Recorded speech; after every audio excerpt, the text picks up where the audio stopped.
السلام علیکم. This is lecture number 54 of class 9th and subject is Urdu. کل مرزا غالب کی ایک غزل پڑھی تھی. آج اس کی ایکسرسائز سٹارٹ کرنی ہے. سب سے پہلا سوال ہے کہ غالب کی غزل کی روشنی میں درج ذیل سوالات کے جواب لکھیں. ٹھیک ہے. پہلا جو سوال ہے وہ یہ ہے کہ شاعر کو کن سے وفا کی امید ہے. دوسرا سوال ہے کہ شاعر نے کسے دل ناداں کہا ہے. تیسرا سوال ہے کہ کون مشتاق ہے اور کون بیزار. چوتھا سوال ہے کہ درویش کے لب پر کیا صدا ہے. اور جو آپ کا لاسٹ کویسچن ہے وہ یہ ہے کہ غالب نے مقطع میں محبوب کو اپنی قیمت کیا بتائی ہے. ٹھیک ہے. یہ جتنے بھی کویسچنز ہیں یہ آپ کی غزل کے اندر سے ہی آئے ہیں اور ان کے آنسر جو ہیں وہ بھی غزل کے اندر ہی موجود ہیں. غزل آپ نے پڑھ لی ہے, آنسر کا آپ کو پتہ ہونا چاہیے کہ اس کا کیا جواب ہے. ٹھیک ہے. جو پہلا سوال تھا کہ شاعر کو کن سے وفا کی امید ہے, تو اس کا جواب یہ ہے کہ شاعر کو ان سے وفا کی امید ہے جو یہ نہیں جانتے کہ وفا کیا ہے. ٹھیک ہے. یہ جو شعر ہے آپ کا تیسرا کہ ہم کو ان سے وفا کی ہے امید جو نہیں جانتے وفا کیا ہے, یعنی کہ شاعر کو ان سے وفا کی امید ہے جو یہ نہیں جانتے کہ وفا کیا ہے. اس کے بعد جو دوسرا کویسچن تھا وہ تھا کہ شاعر نے کسے نادان کہا ہے. تو جو آپ کا پہلا شعر ہے اس میں آنسر ہے. شعر یہ ہے کہ دل ناداں تجھے ہوا کیا ہے, آخر اس درد کی دوا کیا ہے. تو شاعر نے اپنے دل کو نادان کہا ہے. ٹھیک ہے. اس نے کہا ہے دل ناداں تجھے ہوا کیا ہے. ٹھیک ہے. تو اس کا جواب ہوگا کہ شاعر نے اپنے دل کو نادان کہا ہے. نیکسٹ جو کویسچن ہے وہ یہ ہے کہ کون مشتاق ہے اور کون بیزار ہے.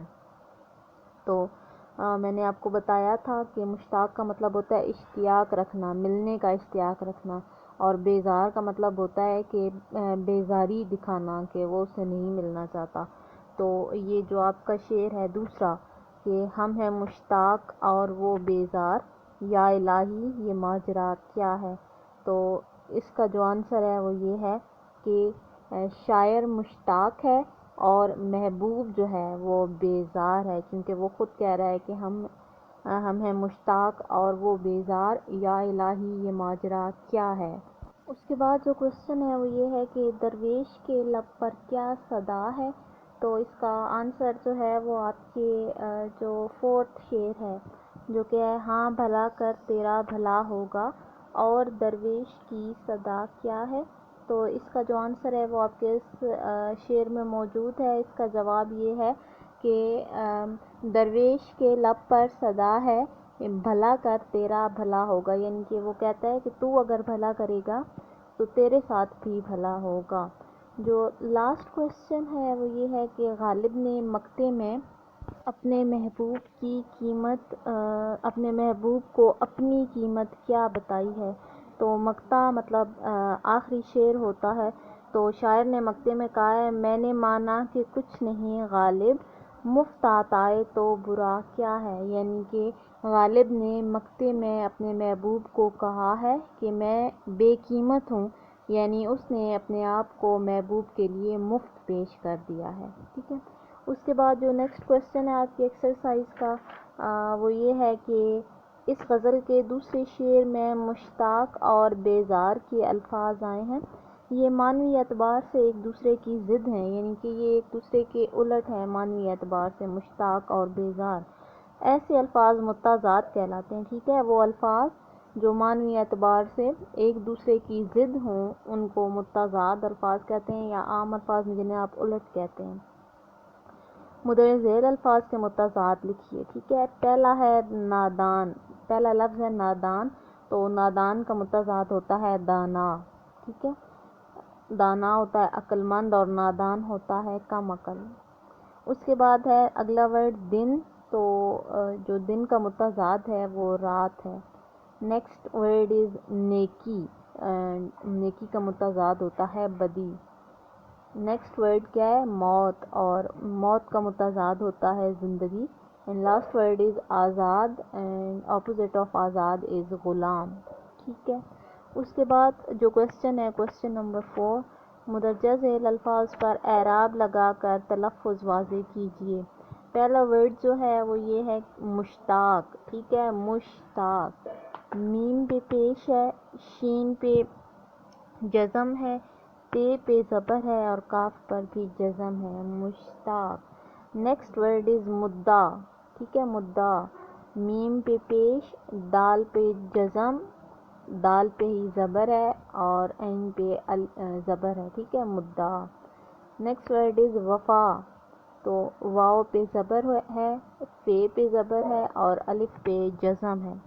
نیکسٹ ورڈ از صدا.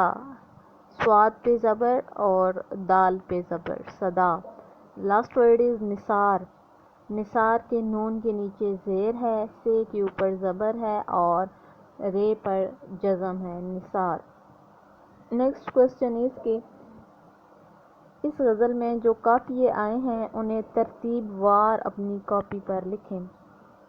تو جو قافیہ ہوتا ہے وہ ہم آواز الفاظ ہوتے ہیں، اور ہم آواز الفاظ جو اس نظم میں آئے ہیں وہ ہے ہوا، دوا، ماجرا، مدعا، وفا، صدا، دعا اور برا. ٹھیک ہے، آپ نے خود بھی انہیں میں نے بتا دیا، لیکن آپ ڈھونڈ کے خود دوبارہ سے جب لکھیں گے تو ڈھونڈ کے لکھیں گے کہ ہم قافیہ ورڈز کون سے ہیں، ایسے الفاظ جو ہم آواز ہوں گے آپ نے انہیں ڈھونڈ کے لکھنا ہے. نیکسٹ کوشچن ہے کہ کالم الف میں دیے گئے کالم کو بے کے متعلقہ الفاظ سے ملائیں. ٹھیک ہے، کالم الف جو ہے اس میں ورڈ لکھے ہوئے ہیں درد، مشتاق، منہ، درویش اور جان. اور جو کالم بے ہے اس میں ہے نثار، صدا، دوا، بیزار اور زبان. آپ نے ان دونوں کالمز کو آپس میں ملانا ہے. ٹھیک ہے، یعنی کہ جن الفاظ کا آپس میں آپ کو ربط لگتا ہے، لنک لگتا ہے، آپ نے ان کو آپس میں ملانا ہے. پہلا ورڈ ہے درد. تو درد کے سامنے نثار لکھا ہوا ہے، اسے اس کے ساتھ نہیں ملانا، صدا کے ساتھ نہیں ملانا، دوا کے ساتھ ملانا ہے. ٹھیک ہے، درد کا لنک جو ہے، اور غزل میں بھی جو اس ورڈ کا لنک ہے وہ دوا کے ورڈ کے ساتھ ہے، تو درد کو دوا کے ساتھ ملائیں گے. نیکسٹ ورڈ ہے مشتاق. مشتاق کے سامنے صدا ہے، یہ نہیں اس کے ساتھ آتا. دوا ہے، وہ ہم آلریڈی جو ہے اسے میچ کر چکے ہیں. منہ ہے، بیزار ہے. ٹھیک ہے، تو مشتاق کو ہم ملائیں گے بیزار کے ساتھ. نیکسٹ ورڈ ہے منہ. تو منہ کو ہم ملائیں گے زبان کے ساتھ، کیونکہ وہ ہے کہ میں بھی منہ میں زبان رکھتا ہوں. نیکسٹ ہے درویش. درویش کو ملائیں گے صدا کے ساتھ. اینڈ لاسٹ از جان. تو جان کو ہم ملائیں گے نثار کے ساتھ. ٹھیک ہے، جان تجھ پر نثار کرتا ہوں. اس کے بعد جو اگلا کوشچن ہے وہ یہ ہے کہ متن کے مطابق درست لفظ کی مدد سے مصرع مکمل کریں. یعنی کہ متن جو ٹیکسٹ ہے، جو آپ کے اشعار ہیں، وہاں سے دیکھ کے آپ نے ان کو مکمل کرنا ہے. ڈیش ناداں تجھے ہوا کیا ہے، تو اس میں آتا ہے دل ناداں تجھے ہوا کیا ہے.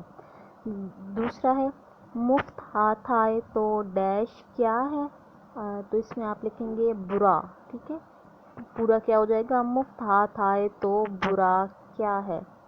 تھرڈ از یا الہی یہ ڈیش کیا ہے، تو آپ ڈیش میں لکھیں گے ماجرا. پورا ہو جائے گا یا الہی یہ ماجرا کیا ہے. اس کے بعد ہے ہم کو ان سے ڈیش کی ہے امید، تو یہاں پہ آپ لکھیں گے وفا کی. نیکسٹ از کاش پوچھو کہ ڈیش کیا ہے، تو یہاں آپ لکھیں گے مدعا. ٹھیک ہے، مدعا کا مطلب ہوتا ہے مقصد. اس کے بعد ہے جان تم پر ڈیش کرتا ہوں، تو اس ڈیش میں آتا ہے نثار. جان تم پر نثار کرتا ہوں. اس کے بعد ہے اور درویش کی ڈیش کیا ہے، تو یہاں لکھیں گے اور درویش کی صدا کیا ہے. نیکسٹ ورڈ جو ہے وہ آپ کا کوشچن نمبر 8 ہے، وہ ہے درج ذیل میں مذکر اور مؤنث الفاظ الگ الگ لکھیں. ٹھیک ہے، ورڈ ہیں دل، صدا، جان، مدعا، ماجرا اور کنایا. تو آپ جو ہے وہ مذکر الفاظ کون کون سے ہیں، میں پہلے آپ کو وہ بتا دیتی ہوں. دل مذکر ہے، مدعا مذکر ہے، ماجرا مذکر ہے اور کنایا بھی مذکر ہے. نیکسٹ جو مونس ہیں وہ ہیں صدا اور جان، ٹھیک ہے، یہ 2 ورڈز جو ہیں یہ مونس ہیں۔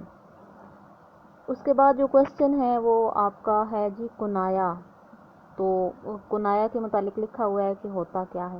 کنایا کے لغوی معنی چھپی ہوئی بات کرنے کے ہیں۔ اصطلاح میں کنایا ایسے الفاظ یا لفظوں کے مجموعے کو کہا جاتا ہے جو مجازی یا غیر حقیقی معنوں کے لیے استعمال کیے جائیں۔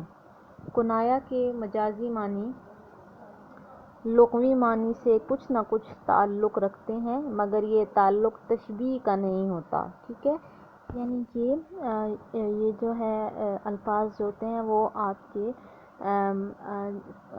لغوی معنی سے تو تعلق رکھتے ہیں، مگر یہ تعلق تشبیہ کا نہیں ہوتا، جیسے ہم تشبیہ دیتے ہیں ویسے یہ نہیں ہوتا۔ کنایا کی چند مثالیں دیکھیں، اب آپ مثالیں دیکھیں گے تو آپ کو سمجھ آئے گی کہ پہلی ہے اس کو کالے نے کاٹا۔ کالا یہاں سانپ کا کنایا ہے، ٹھیک ہے، ہم کہتے ہیں اشارے کنائے میں بات کی، تو یہاں پہ انہوں نے یہ نہیں کہا کہ اس کو کالے سانپ نے کاٹا ہے، لیکن اگر انہوں نے صرف یہ لکھ دیا کہ اس کو کالے نے کاٹا ہے تو مطلب یہی ہے کہ یہاں پہ اس سے مراد سانپ ہے، تو سانپ یہاں پہ کنایا استعمال ہوا ہے، ٹھیک ہے۔ بیٹے کو عرصے کے بعد دیکھ کر ماں کا کلیجہ ٹھنڈا ہوا۔ کلیجہ ٹھنڈا ہونا یہاں کنایا ہے، یعنی کہ اب کلیجہ ٹھنڈا ہونا کہ ویسے مطلب کیا ہوتا ہے، ٹھنڈا ہو جانا، تو مطلب یہ تو ہم نہیں کہہ سکتے کہ اس کا کلیجہ جو ٹھنڈا ہوا ہے وہ دوسرے معنوں میں کہیں کہ وہ ٹھنڈا ہو گیا ہے، لیکن اصل میں اس کا مطلب یہ ہے کہ اسے خوشی اور راحت نصیب ہوئی ہے، تو کلیجہ ٹھنڈا ہونا کا مطلب کنایا یہاں پہ استعمال ہوا ہے، ٹھیک ہے۔ اس کے بعد ہے اپنے سفید بالوں کا خیال کرو۔ سفید بال یہاں بڑھاپے کے لیے کنایا ہے، ٹھیک ہے۔ اگر کسی نے یہ کہا ہے کہ اپنے سفید بالوں کا خیال کرو تو اس کا مطلب یہ نہیں کہ واقعی میں اس کے بال سفید ہوں گے، یہ بھی ہو سکتا ہے کہ اس کے بال سفید نہ ہوں، صرف اس کو یہ باور کروانے کے لیے کہ اس کی جو عمر ہے وہ اس قسم کے کاموں کے لیے موزوں نہیں ہے، یا اس کی جو عمر ہو گئی ہے اب وہ اس طرح کے مشاغل کے لیے موزوں نہیں ہے، تو تب اس وقت کہا جاتا ہے کہ اپنے سفید بالوں کا خیال کرو۔ یہاں پہ اس سے مراد ہے بڑھاپے کے لیے یہ یہاں پہ کنایا استعمال ہوا، ٹھیک ہے۔ اس کے بعد جو ہے وہ ہے جب سے چولہا ٹھنڈا ہوا کسی رشتہ دار نے خبر نہ لی۔ اب چولہا ٹھنڈا ہونا کا مطلب کیا ہے کہ چولہا جو ہے ٹھنڈا ہو گیا، اس کا یہ مطلب نہیں ہے، اس کا مطلب یہ ہے کہ یہ غربت کے لیے یہاں پہ لفظ استعمال کیا گیا ہے کہ چولہا جلا نہیں ہے، چولہا ٹھنڈا ہو گیا، تو یہاں پہ جو چولہا ٹھنڈا ہونا ہے وہ غربت کے لیے کنایا ہے، ٹھیک ہے۔ جو لاسٹ ہے وہ یہ ہے کہ وہ بڑا تنگ دل ہے، تو تنگ دل گھٹیا اور کنجوس آدمی کے لیے کنایا ہے۔ اب آپ نے کرنا کیا ہے، آپ نے اپنی روزمرہ زندگی میں سے کنایا کی جو مثالیں ہیں وہ آپ نے 5 ڈھونڈ کے لکھنی ہیں اپنی نیٹ نوٹ بکس پہ، ٹھیک ہے، کہ کون کون سی کنایا کی مثالیں ہیں جو ہم روزمرہ کی زندگی میں استعمال کرتے ہیں، اس سے آپ کو بہتر طریقے سے اس کی سمجھ آ جائے گی کہ کنایا ہوتا کیا ہے۔ اس کے علاوہ یہ ایکسرسائز آپ کی کمپلیٹ ہو گئی ہے، آپ نے اس کی تشریح کو نیٹ نوٹ بکس پہ لکھنا ہے، غزل کی تشریح، اور باقی یہ جو ایکسرسائز ہے اس کو اچھی طرح پریپیئر کرنا ہے۔